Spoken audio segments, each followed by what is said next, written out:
ধরার পরে এখানে ছাই দিবা, ছাই দিয়া তারপর বটিটা নিয়ে বসবা, বসে খাচাং খাচাং করে কাটবা। বুঝছাস হারামজাদি? হট হট, চেয়ারের মধ্যে বসে রয়েছে। আম্মা, আমি শিং মাছ কাটতে পারি না। কাটতে পারবি কই থেকে?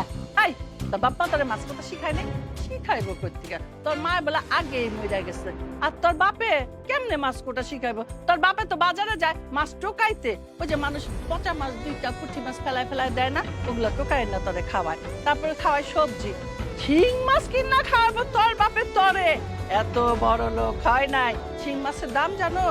800 টাকা কেজি। আর নদীর শিং মাছ 1200 টাকা কেজি। সেই মুরব নাই তোর বাপে যে তোরে শিং মাছ কিনা খাওয়াইবো? আবার কোটটা শিখবো? এই মাছ কেমনে কুটতে হয় তোরে আমি শিখাই দিছি, আর তুই সেটা শিখবি এখন। তো সাহস তো কম না, তুই আমারে হুকুম করস শিং মাছ কুটতে দেওয়ার জন্য? এই তোর বাপে কি চাকর রাখছে আমারে? হ্যাঁ, তুই আমারে হুকুম করস? একেবারে কনা পট্টি বাছাইয়া দিমু একটা তরে। আম্মা, আমি তো আপনারা হুকুম করি নাই, আমি শুধু কইছি আমি শিং মাছ কাটতে পারি না, আপনি শুধু একটু কাইটা দিতেন। কি মুখে মুখে কথা? মাছ করতে পারো না? খুব খাইতে তো খুব পারো। হ্যাঁ, আমি তোমার রান্না দিব, তারপর তুমি খাইবা। ওই সব চলবে না।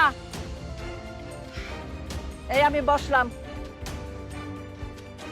নে ওই যে ওইখানে ছাই আছে, ওই ছাই ভরাবি, মাছ কুটবি, ধুবি, রানবি, তারপর আমায় ডাকবি, তারপর আমি খামু। যা ধর, যা যা।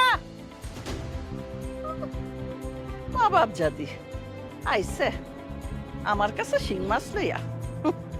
খাও এবার শিং মাছের গুতা খাও।